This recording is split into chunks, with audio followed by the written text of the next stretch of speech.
Et bonjour. Alors, on continue le défi bac philo, passer le bac avec Hume. La question d'aujourd'hui, la crainte est-elle à l'origine des croyances religieuses, me vient du Becherel Philo lycée Nouveau Bac. Je vous laisse aller voir la réponse que le Becherel apporte à cette question en s'appuyant sur la pensée de Lucrèce. En ce qui me concerne, je vais principalement m'appuyer sur la troisième partie du livre 1 du traité de la nature humaine de Hume pour traiter la question. Pour y répondre, nous devrons nous demander s'il n'y a de foi que religieuse. C'est ce que nous ferons dans un premier temps. Il est à noter que cette question, n'y a-t-il de foi que religieuse, ne vient quant à elle du portail pédagogique de l'Académie de Nantes. Une fois que nous aurons vu le point de vue de Hume sur la question, nous pourrons nous demander si c'est la crainte qui motive la croyance. C'est ce que nous ferons dans un second temps.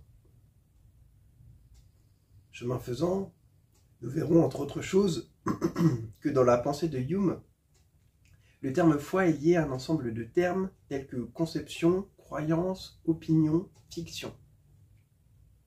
Enfin, nous verrons s'il existe une façon humienne de se confronter à la croyance. Penchons-nous d'abord sur la question, n'y a-t-il de foi que religieuse? Dans la troisième partie du livre 1 du traité de la nature humaine, au paragraphe 2 de la section 4, on peut voir que pour Hume, il existe d'autres types de foi que la foi religieuse. Je cite. Choisissons quelques points d'histoire, nous dit-il, et considérons la raison pour laquelle nous y accordons foi ou nous le rejetons. Si nous croyons que César fut tué dans le Sénat aux ides de mars, c'est parce que ce fait est établi sur le témoignage unanime des historiens. Ici, Hume nous dit que si nous croyons que César fut tué dans le Sénat aux ides de mars, cela tient au témoignage des historiens auxquels nous accordons foi. Plus loin, il ajoute que si nous le croyons, c'est aussi parce que sont présents à notre mémoire ou à nos sens l'être et témoignage. De cela, nous pouvons conclure qu'il existe d'autres types de foi que la foi religieuse, comme par exemple la foi dans le témoignage des historiens, la foi dans le témoignage des témoins de l'histoire, et la foi dans les documents historiques tels que les lettres par exemple. Ceci nous oblige à reformuler la question d'aujourd'hui. La crainte est-elle à l'origine des croyances religieuses, pour lui donner une portée plus large? Pour rester proche de la question, on pourrait la reformuler ainsi. Est-ce la crainte qui motive la croyance? Autrement dit, qu'est-ce qui produit la croyance au sens large? Voyons cela. Pour ce faire, nous devons d'abord comprendre ce qui distingue les perceptions et la mémoire de l'imagination. Dans la troisième partie du livre 1 du traité de la nature humaine, au paragraphe 3 de la section 5, Hume nous donne un exemple, celui d'un homme, qui nous permettra, pour commencer, de nous introduire au sujet de la mémoire et de l'imagination. Je cite. « Qu'un homme, nous dit-il, se livre à sa fantaisie en feignant une suite passée d'aventures, il n'aurait aucune possibilité de distinguer cette fiction d'un souvenir de même sorte si les idées de l'imagination n'étaient plus faibles et plus obscures. » Ici, Hume nous dit que ce qui permet de distinguer un souvenir de la mémoire de l'imagination, c'est le fait que la fantaisie qui provient de l'imagination est plus faible et plus obscure que le souvenir qui provient de la mémoire. Sur le même sujet, il ajoute dans le paragraphe 5 de la même section que les idées de la mémoire sont plus fortes et plus vives que celles de la fantaisie. De ce dernier propos, on peut conclure que pour Hume, ce qui distingue la mémoire de l'imagination, ce qui distingue les idées de la mémoire des idées de l'imagination, c'est leur force. De là, Hume va conclure en élargissant son propos au sujet des 5 sens que, je cite, « Il apparaît ainsi que la croyance ou l'assentiment qui accompagne toujours la mémoire et les sens n'est rien que la vivacité des perceptions qu'ils présentent et que cela seul les distingue de l'imagination. » Ici, Hume avance beaucoup de choses. Tout d'abord, il nous dit que l'on croit aux idées de la mémoire, mais aussi aux perceptions qui viennent de nos 5 sens, la vue, l'ouïe, l'odorat, le goût, le toucher. Je relis. Il apparaît que la croyance ou l'assentiment qui accompagne toujours la mémoire et les sens n'est rien que la vivacité des perceptions qu'ils présentent et que cela seul les distingue de l'imagination. Cela élargit beaucoup notre sujet de départ. En effet, nous avons dit tout à l'heure que le champ de la croyance excédait le champ de la croyance religieuse en nous appuyant sur les exemples de la foi dans le témoignage des témoins de l'histoire, de la foi dans les témoignages des historiens et de la foi dans les documents historiques tels que les lettres par exemple. Ici, Hume nous dit que l'on croit aussi en nos souvenirs et en les perceptions qui proviennent de nos 5 sens. On croit donc en nos souvenirs et en les perceptions qui proviennent de nos sens. Encore heureux, j'ai envie de dire qu'on y croit. Si on ne croyait pas à nos souvenirs et à nos perceptions, on vivrait dans un univers complètement délirant. On croit donc en nos souvenirs et en les perceptions qui proviennent de nos sens. Et ce qui les distingue de l'imagination, c'est, je cite, la vivacité des perceptions qu'ils présentent. De ce dernier propos, on peut conclure que pour Hume, ce qui distingue les perceptions et la mémoire de l'imagination, c'est leur force. Grâce à cette force, nous sommes capables de discerner et de distinguer ce qui relève de notre imagination, de ce qui relève de nos 5 sens ou de notre mémoire. Le problème, c'est quand tout cela commence à cafouiller.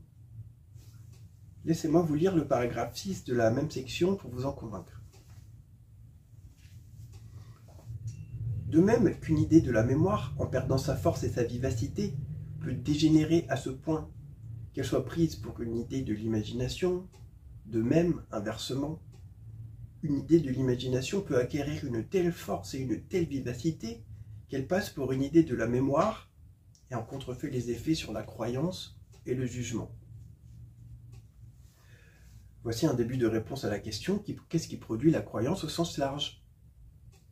Ce qui produit la croyance, c'est le fait qu'une idée de l'imagination peut acquérir une telle force et une telle vivacité qu'elle passe pour une idée de la mémoire et en contrefait les effets sur la croyance et le jugement. À ce stade, on peut voir qu'on accorde foi aux témoignages des historiens, à ceux des témoins de l'histoire, ou à ceux apportés par les documents historiques, mais aussi à nos souvenirs et à nos perceptions. Jusqu'ici, tout va bien. On peut voir aussi que parfois, on accorde foi aux idées de notre imagination. De surcroît, on peut voir que dans la perspective de Hume, c'est la force des 5 sens et des idées de la mémoire qui permet de les distinguer des idées de l'imagination, et que quand les idées de l'imagination atteignent une grande force, on finit par croire en elles. Reste à savoir ce que Hume entend par force, et s'il faut mettre sur le même plan la croyance en ce qui provient de nos 5 sens, la croyance en ce qui provient des idées de la mémoire, et la croyance en ce qui provient des idées de l'imagination. C'est ce que nous allons voir maintenant. Chemin faisant, nous verrons que dans la pensée de Hume, le terme foi est lié à un ensemble de termes tels que conception, croyance, opinion, fiction.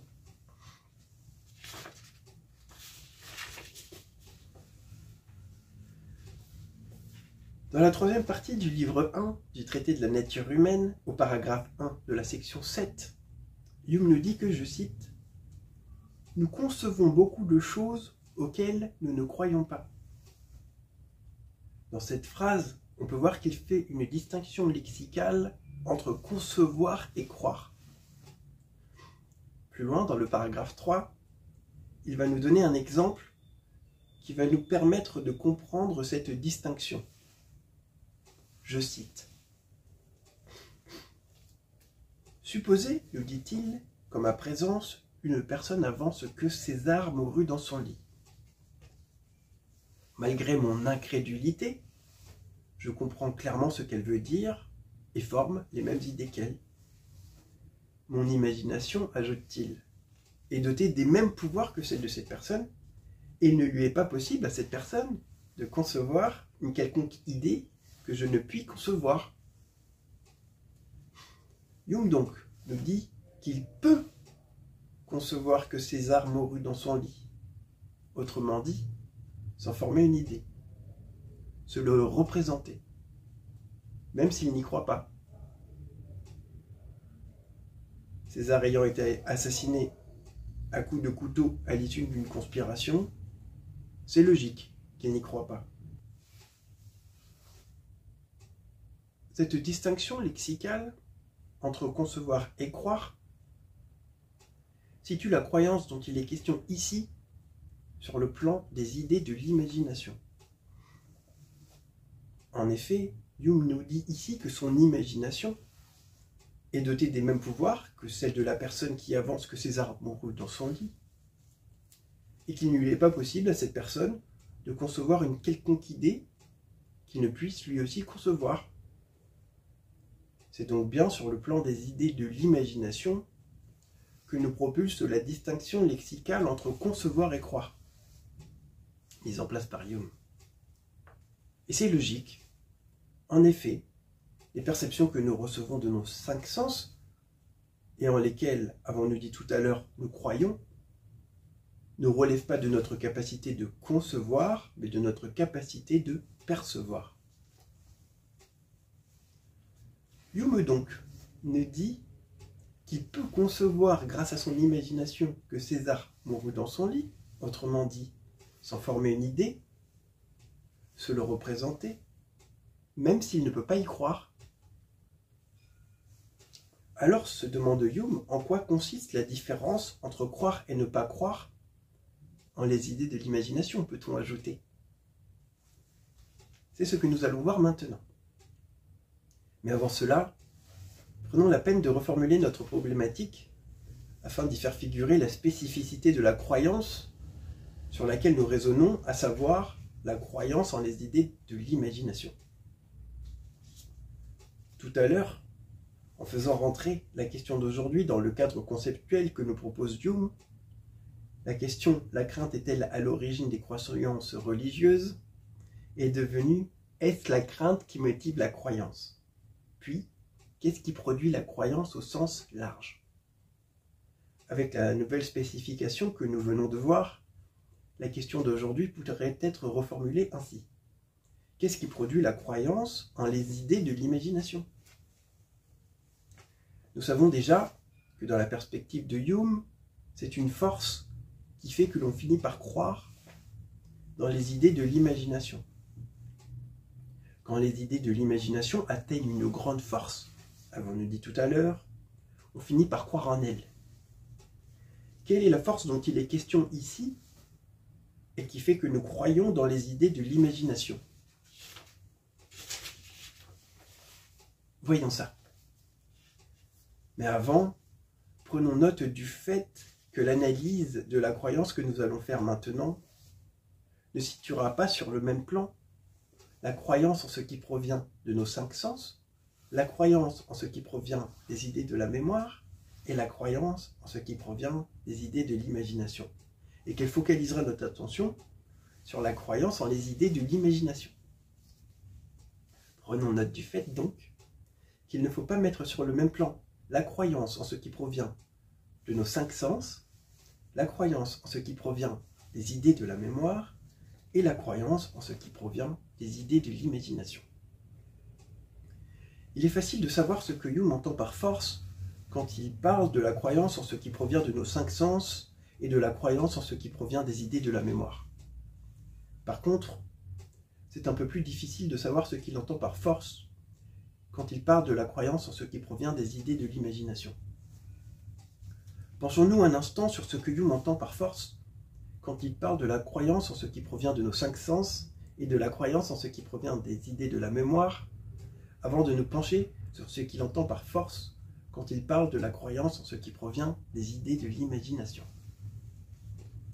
Dans la 3e partie du livre 1 du traité de la nature humaine, au paragraphe 7 de la section 5, Hume nous dit que il apparaît que la croyance ou l'assentiment qui accompagne toujours la mémoire et les sens n'est rien que la vivacité des perceptions qu'il présente et que cela seul les distingue de l'imagination. Croire, en ce cas, eh bien, c'est éprouver une impression immédiate des sens ou cette même impression répétée dans la mémoire. C'est simplement la force et la vivacité des perceptions qui constituent le premier acte du jugement et donne son fondement au raisonnement que nous construisons dessus. Il est facile de comprendre que la force et la vivacité qui produisent la croyance en ce qui provient de nos 5 sens et la croyance en ce qui provient des idées de la mémoire tiennent à la vivacité des perceptions auxquelles les 5 sens et la mémoire sont rattachés et que cela les distingue de l'imagination. Croire, nous dit Hume, c'est en ce cas éprouver une impression immédiate des sens ou cette même impression répétée dans la mémoire. Ni plus ni moins. Croire en ce qui provient de nos 5 sens et en ce qui provient des idées de la mémoire, c'est éprouver une impression immédiate des sens ou cette même impression répétée dans la mémoire. C'est simplement, nous dit Hume, la force et la vivacité de la perception qui produisent la croyance en elle et en son souvenir. Par contre, en ce qui concerne la force qui produit la croyance en les idées de l'imagination, c'est un peu moins simple. Ou du moins, Hume nous le dit moins simplement. En effet, le cheminement par lequel il va en passer, pour nous le dire, va être un peu plus long. Cela dit, il sera aussi très intéressant et il nous permettra de voir de nouvelles précisions lexicales faites par Hume.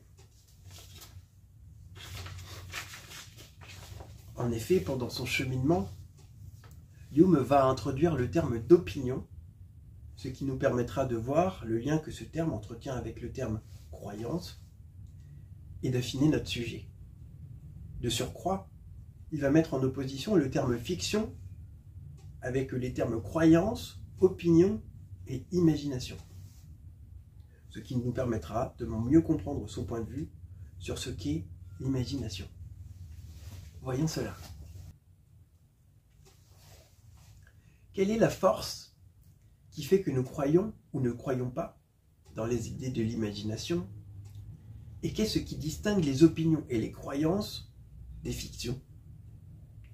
Dans la 3e partie du livre 1 du traité de la nature humaine, au paragraphe 7 de la section 7, Hume nous dit que, je cite, « Par une induction qu'il trouve très évidente, il conclut qu'une opinion ou une croyance n'est rien qu'une idée et qu'elle est différente d'une fiction. »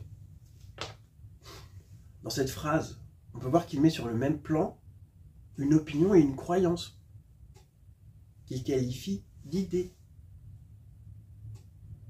et qu'il distingue cette idée d'une fiction. Autrement dit, on peut voir qu'il distingue les idées de l'imaginaire qui produisent la foi, à savoir les opinions ou croyances, des idées de l'imaginaire qui ne produisent pas la foi, à savoir les fictions produites par les artistes. Ce qui les distingue, ajoute-t-il dans le même paragraphe, c'est non pas la nature ni l'ordre de leurs parties, mais la manière dont elles sont conçues. Une opinion ou une croyance, c'est une idée différente d'une fiction, donc, mais seulement par la manière dont elle est conçue, et pas par sa nature.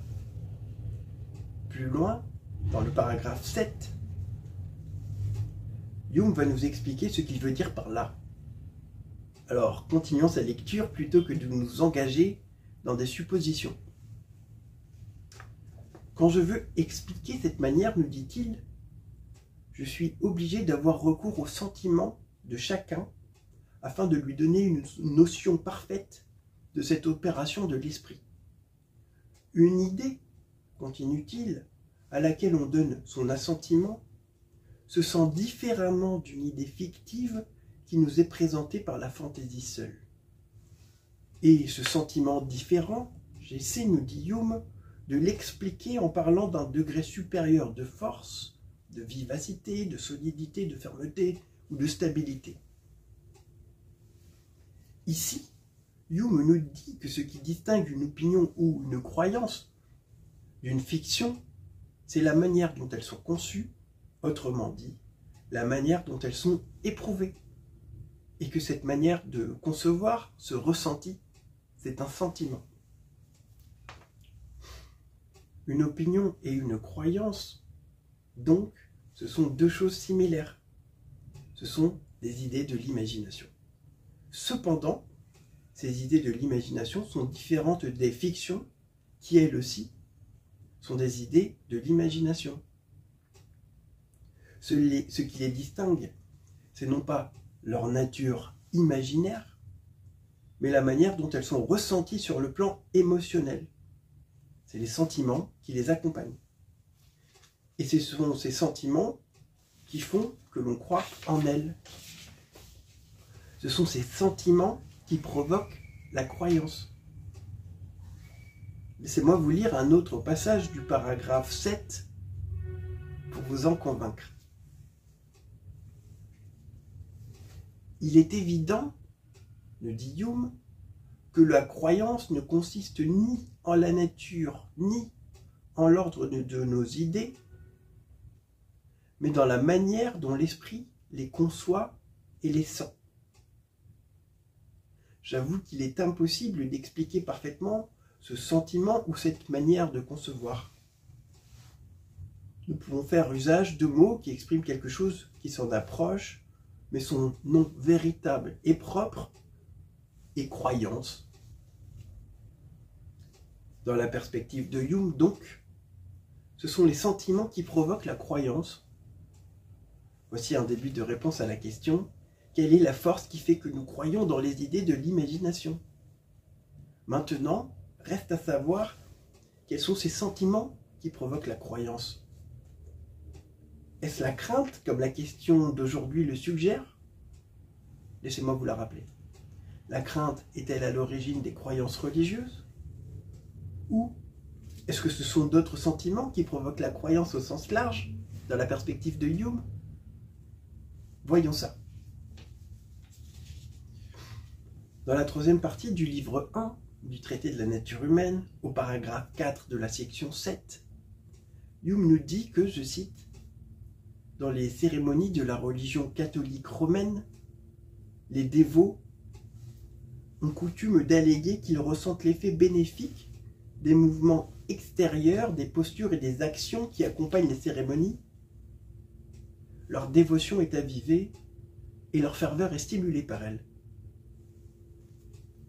Ici, Hume nous dit que les catholiques pratiquants ressentent de la dévotion et de la ferveur grâce à leurs cérémonies religieuses. Voici un premier élément de réponse à la question. Qu'est-ce qui produit la croyance au sens large, ou plutôt devrais-je dire un premier élément de réponse à cette question plus spécifique qu'est la question: la crainte est-elle à l'origine des croyances religieuses? Ici, Hume nous dit que les cérémonies religieuses que pratiquent les catholiques avivent leur dévotion et leur ferveur. Dans cette perspective, on peut dire que pour Hume, ce sont la dévotion et la ferveur qui produisent la foi religieuse et pas la crainte. Sur le même sujet, Hume continue de nous parler des catholiques pour nous faire part de ce qu'ils disent. Je cite: « Nous symbolisons, disent-ils, les objets de notre foi dans des modèles et des images sensibles, et par le moyen de ces modèles, nous nous les rendons plus présents que nous ne pouvons le faire par une simple vue ou contemplation intellectuelle.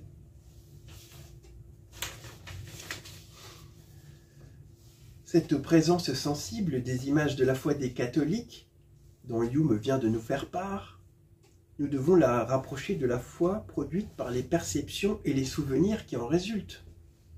En effet, la présence des images de la foi est perçue par les sens et mémorisée. Ce faisant, la foi dont il est question ici ne se situe pas exclusivement sur le plan de l'imaginaire, plan de l'imaginaire étant entendu ici comme plan de la représentation mentale. Autrement dit, la foi dont il est question ici ne s'appuie pas exclusivement sur le plan de la représentation mentale. Elle s'appuie aussi sur le plan des perceptions physiques.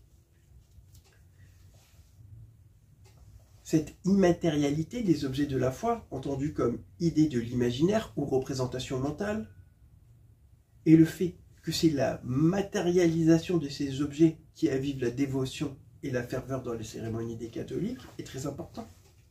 En effet, Hume nous dit que, je cite, « La dévotion et la ferveur des catholiques iraient s'affaiblissant si elles n'étaient dirigées que vers des objets lointains et immatériels. » Autrement dit, il nous dit que la matérialisation des objets de la foi produit un surcroît de foi religieuse et que la foi qui se situe exclusivement sur le plan des idées de l'imaginaire, entendu comme plan de la représentation mentale, est appelée à diminuer quand elle n'est pas accompagnée de ces représentations physiques.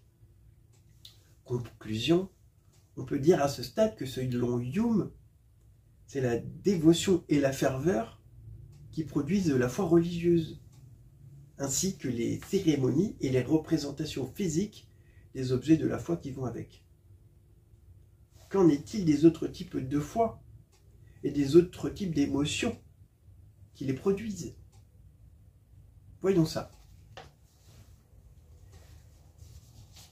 Dans la troisième partie du livre 1 du traité de la nature humaine, au paragraphe 4 de la section 10, Hume nous dit que, je cite, « De même que la croyance est absolument requise, ou presque, pour susciter nos passions, de même, les passions sont-elles à leur tour très favorables à la croyance, et ce ne sont pas seulement les faits qui communiquent des émotions agréables, mais aussi, et très souvent, ceux qui causent de la douleur, qui deviennent par là plus rapidement des objets de foi ou d'opinion. » Ici, dans cette phrase très dense, Hume nous dit beaucoup de choses sur le sujet de la foi et des émotions.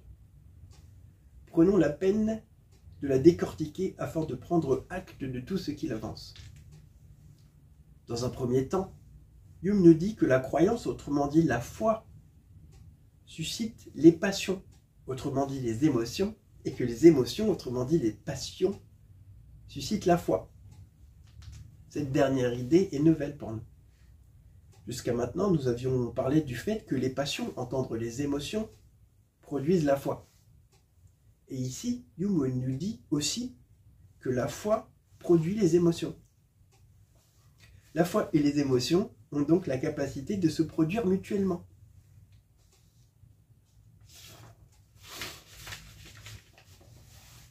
Dans la même phrase, Hume n'en reste pas là, sur le sujet du lien entre émotion et foi. En effet, ainsi que nous l'avons vu, il avance dans un second temps que ce ne sont pas seulement les faits qui communiquent des émotions agréables, mais aussi ceux qui causent de la douleur, qui deviennent des objets de foi et d'opinion. Je relis. Ce ne sont pas seulement les faits qui communiquent des émotions agréables, mais aussi ceux qui causent de la douleur, qui deviennent des objets de foi et d'opinion. Puisque les objets dont il est question ici sont des objets de foi ou d'opinion, les faits dont nous parle Hume sont nécessairement des faits imaginaires.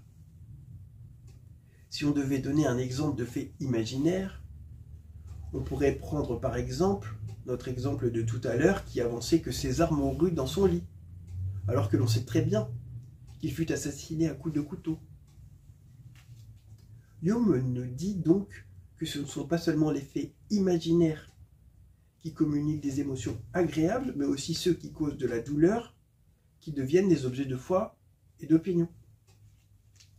il nous dit que les émotions désagréables produisent elles aussi la foi. Et ici, la foi dont il est question n'est pas spécifiquement la foi religieuse. Il s'agit de la foi au sens large, qui peut aller jusqu'à être la foi en des opinions.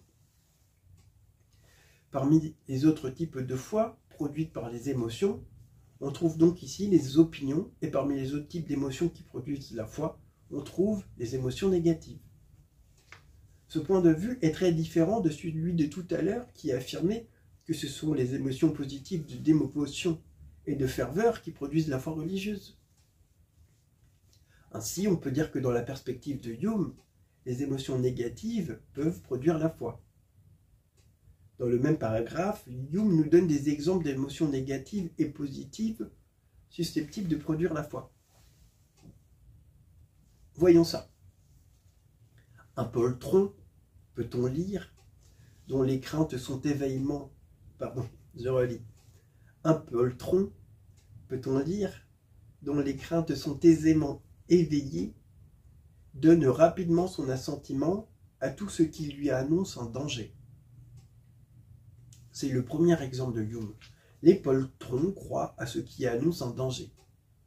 Ainsi, on peut dire que les personnes qui sont susceptibles de croire à l'événement imminent d'un danger sont des poltronnes et que c'est l'émotion de la crainte qui est la cause de leur foi. Dans son deuxième exemple, Hume nous dit que, je cite, « Une personne d'une disposition chagrine et mélancolique est très crédule à l'endroit de ce qui nourrit sa passion dominante. » Ainsi, on peut dire que les personnes qui sont susceptibles de croire aux tragédies shakespeariennes sont des personnes mélancoliques et que c'est l'émotion du chagrin qui est la cause de leur foi. Toujours dans le paragraphe 4, Hume nous donne un dernier exemple. L'admiration et la surprise, nous dit-il, ont le même effet que les autres passions. C'est pourquoi nous observons qu'auprès du vulgaire, les charlatans et les beaux parleurs sont mieux reçus sur la foi de leurs magnifiques affirmations que s'ils se maintenaient dans les limites de la modération. Le premier étonnement qui accompagne naturellement leur récit miraculeux gagne toute l'âme et vivifie et avive l'idée au point qu'elle ressemble aux inférences que nous tirons de l'expérience. Dans ce dernier exemple, Hume nous dit que les personnes qui sont susceptibles de croire au récit miraculeux sont des personnes vulgaires, autrement dit peu éduquées, et que ce sont les émotions d'admiration et de surprise qui sont la cause de leur foi. Ainsi, dans la perspective de Hume, les émotions de la crainte, du chagrin, de l'admiration et de la surprise sont susceptibles de produire la foi, et c'est sans doute le cas aussi pour d'autres émotions. Pour finir sur le sujet de la croyance dans les idées de l'imagination, laissez-moi vous lire une dernière description de Hume sur le sujet, afin que nous puissions en tirer une mise en garde à garder dans un coin de notre tête, cela avant d'aller voir une dernière cause à la croyance proposée par Hume.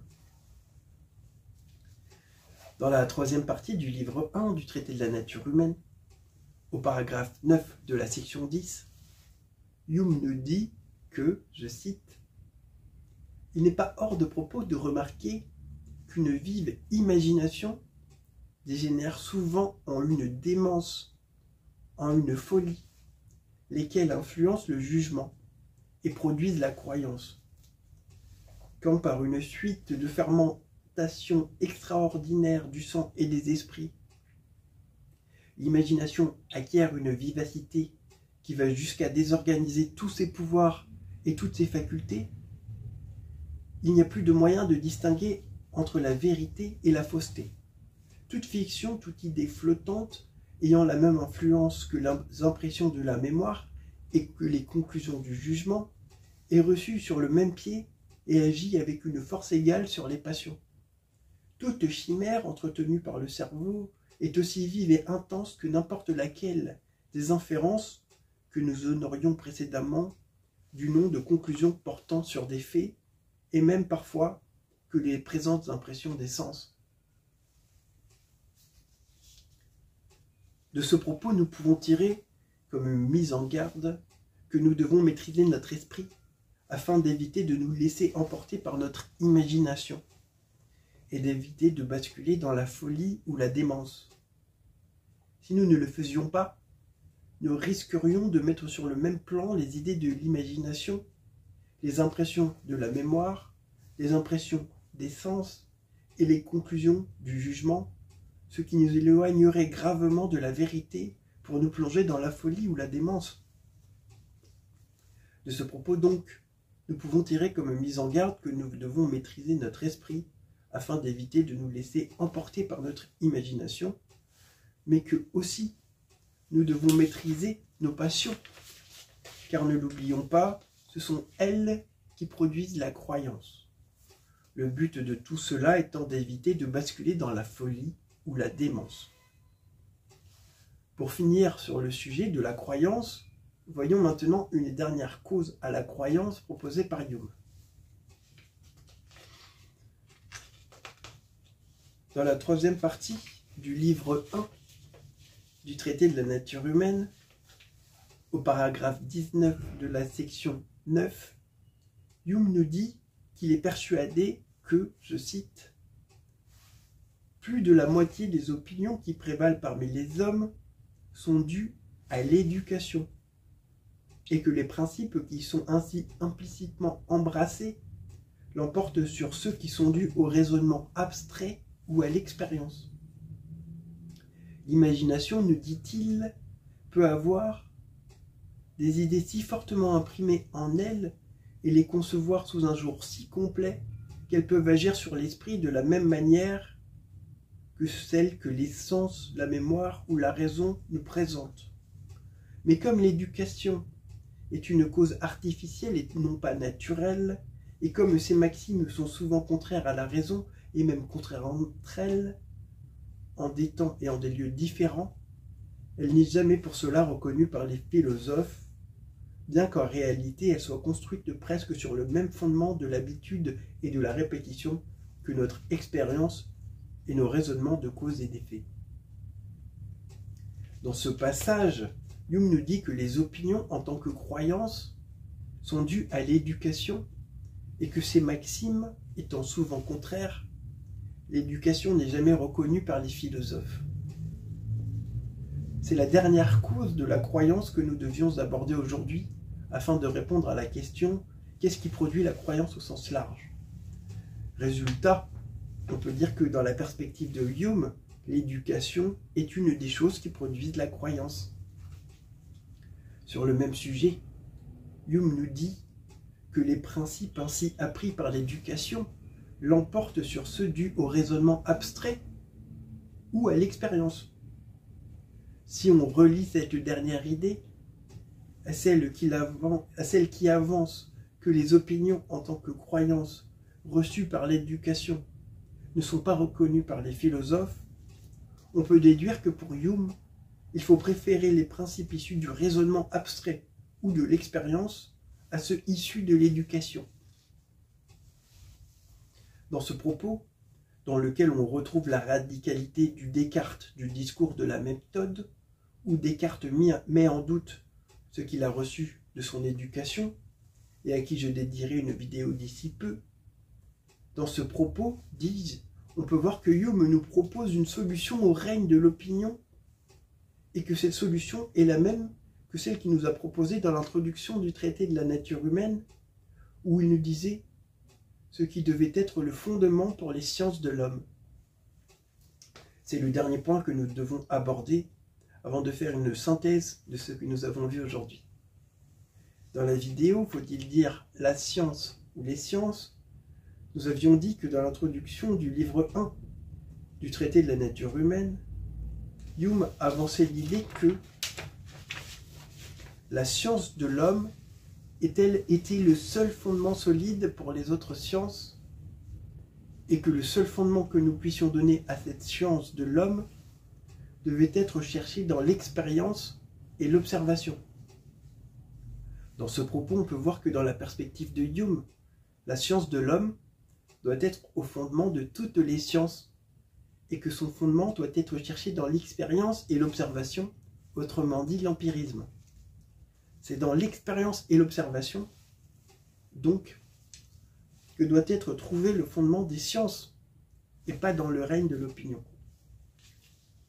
Cette idée, présente dans l'introduction du traité de la nature humaine, est étroitement liée à celle que nous venons de voir dans le propos de Hume, qui dénonçait le fait que les principes appris par l'éducation l'emportaient sur ceux dus au raisonnement abstrait ou à l'expérience. En effet, si c'est un problème que les opinions l'emportent sur les raisonnements abstraits ou l'expérience, alors ce sont les raisonnements abstraits et l'expérience qui doivent primer sur les opinions. Puisque l'expérience, l'empirisme, doit primer sur l'opinion, alors la solution au règne de l'opinion est la même que la solution permettant de donner un fondement solide aux sciences de l'homme, à savoir la solution de l'empirisme. De surcroît, et c'est un propos qui n'était pas présent dans l'introduction du traité de la nature humaine, la solution au règne de l'opinion est aussi le raisonnement abstrait. Cette dernière idée nous montre que Hume reconnaît la dignité du raisonnement abstrait, même si on doit se convaincre, au vu de tout ce qui vient d'être dit aujourd'hui, et de ce qui a été dit dans les vidéos précédentes, que ce raisonnement doit toujours avoir son fondement dans l'expérience. Ainsi, la solution au règne de l'opinion, c'est de s'appuyer sur notre expérience afin d'en tirer des principes. Telle est la solution humienne au règne de l'opinion et telle est sa façon de se confronter à la croyance.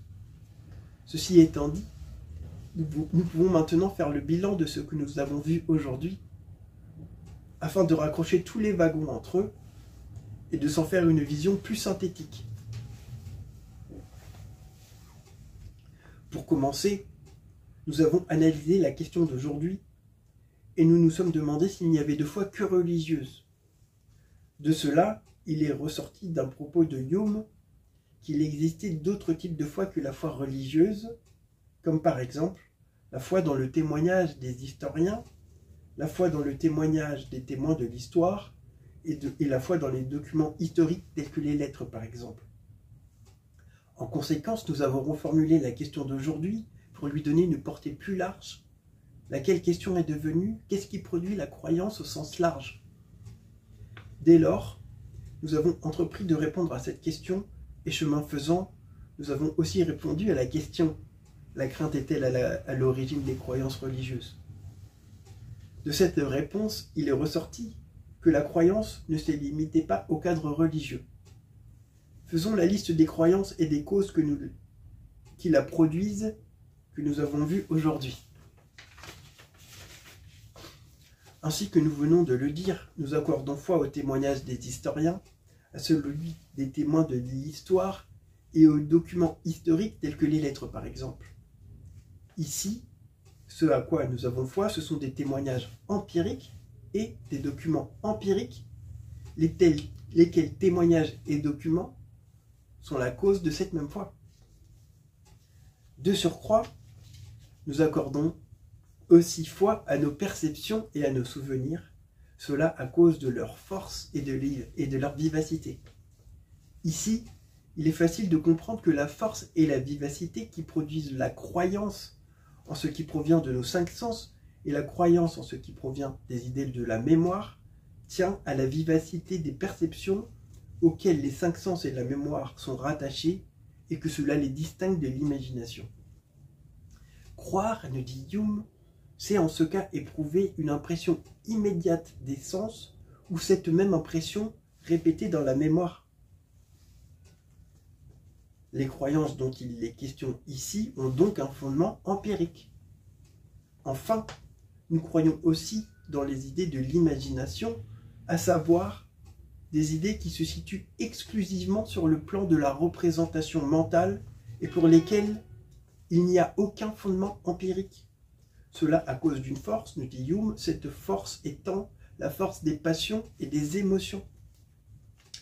C'est de cette croyance dans les idées de l'imagination, à savoir les idées qui se situent exclusivement sur le plan de la représentation mentale et de ses émotions, que résultent les croyances religieuses qui ne sont pas produites par la crainte, selon Hume, mais par les émotions de ferveur et de dévotion. C'est aussi de cette croyance dans les idées de l'imagination, à savoir les idées qui se situent exclusivement sur le plan de la représentation mentale et de ses émotions, que résultent les croyances dans des opinions telles que la croyance en l'avènement imminent d'un danger, produit par l'émotion de la peur qui affecte les poltrons, la croyance dans les tragédies shakespeariennes, produite par l'émotion du chagrin qui affecte les personnes mélancoliques, ou la croyance dans les récits miraculeux, produite par les émotions d'admiration et de surprise, qui affectent les personnes vulgaires, autrement dit peu éduquées. Concernant les idées de l'imagination, à savoir les idées qui se situent exclusivement sur le plan de la représentation mentale, nous avons vu qu'elles avaient comme cause l'éducation, qu'elles avaient aussi comme cause l'éducation. Pour finir, après nous être instruits sur toutes ces croyances, nous avons tiré une mise en garde d'un propos de Hume, laquelle nous enjoignait de maîtriser notre esprit et nos émotions, afin d'éviter de nous laisser emporter par notre imagination et d'éviter de basculer dans la folie ou la démence. Pour faire face aux idées de l'imagination, en humien, avant de conclure, il faut que nous trouvions un fondement empirique à toutes nos idées. Ceci pourrait nous conduire à entreprendre de vérifier si ce que les croyances nous proposent peut avoir, oui ou non, un fondement empirique qui nous permettrait de savoir plutôt que de croire. Voilà un beau projet de recherche sur lequel finir notre vidéo. Je vous souhaite donc une bonne recherche et vous remercie pour votre attention.